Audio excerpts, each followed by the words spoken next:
ஆன்மீக நண்பர்கள் அனைவருக்கும் அன்பு கலந்த வணக்கங்கள். இன்றைக்கு நாங்கள் ஆன்மீகம் சம்பந்தமான பதிவில் கேது பகவான் அருள் பெற்ற கேதீச்சர ரகசியத்தை பற்றி பார்க்கலாமா வாங்க.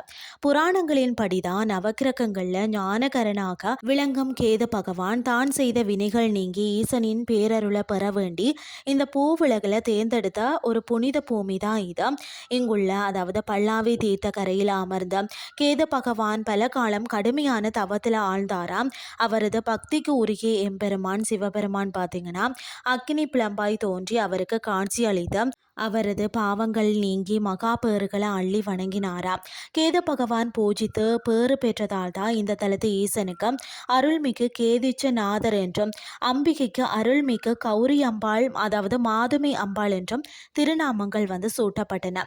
ராமாயண காலத்திற்கு முற்பட்ட வரலாற்று தொன்மையும் ஆன்மீக அதிர்வுகளும் நிறைந்த தலம்தான் இது.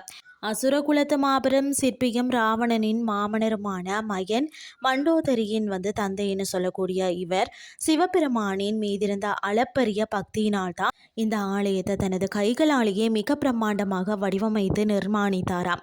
மகா சிவ பக்தனான இலங்கை வேந்தன் ராவணன் பார்த்தீங்கன்னா தன் மாமனார் உருவாக்கிய இந்த திருத்தலத்தில் தினந்தோறும் சிவபெருமான முறைப்படி வழிபட்ட வேதங்களை ஓதி ஈசனின் திருவருளாலும் அதாவது அஸ்திரங்களாலும் அளப்பற்ற வரங்களை பெற்றான் என்பதும் புராண வரலாறாக இருக்கிறது. கிறிஸ்துக்கு பின் 7ஆம் நூற்றாண்டில் பக்தி இயக்கத்தின் தூண்களாக விளங்கிய சமய குரவர்களான திருஞான சம்பந்த மூர்த்தி நாயனார் மற்றும் சுந்தரமூர்த்தி நாயனார் ஆகியோரின் நெஞ்சங்களை ஈர்த்த திருத்தலம் தான் இது. அவர்கள் இருவரும் இந்தியாவின் ராமேஸ்வர கரையில் நின்று கொண்டு கடலுக்கு அப்பால் ஒளி வீசும் திருக்கேதீச்சரன் ஆதர தங்களது ஞான கண்களால் தரிசித்த பக்தி பெருக்குடன் பாடி உருகினாராம்.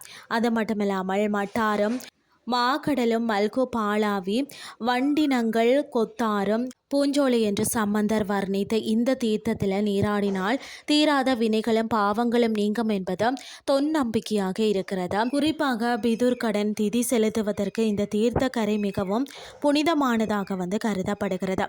பண்டைய காலத்தில் சர்வதேச வர்த்தக துறைமுகமாக விளங்கிய மாதோட்டம் அதாவது மகாதீத்த என்ற ஒரு பக்தியின் அருகே இந்த ஆலயம் அமைந்ததால் தான் வர்த்தகம் நிமித்தம் வந்த பல நாட்டு மக்களும் இங்கு வழிபட்டு சென்றுள்ளனர். பிற்காலத்தில் போர்த்துகேய காலத்தில் இந்த ஆலயம் முற்றிலும் இடிக்கப்பட்டு தரைமட்டமாக்கப்பட்டதாம்.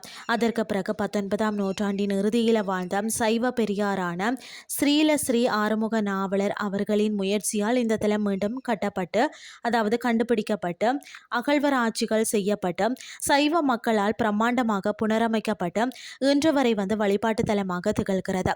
தென்னாடுடைய சிவனை போற்றி எந்நாட்டவர்க்கு முறைவா போற்றி என்ற முழக்கத்தோடு கேதீச்சுவரநாதரின் திருவடிகளை மனதால் வணங்கி மகிழ்வோம் என்று கூறிக்கொண்டும் இன்றைய ஆன்மீகம் சார்ந்த பதிவை நிறைவு செய்து கொள்கிறேன். இதே மாதிரி மற்றும் ஒரு ஆன்மீகம் சார்ந்த பதிவோடும் உங்களை சந்திக்கிறேன். நன்றி.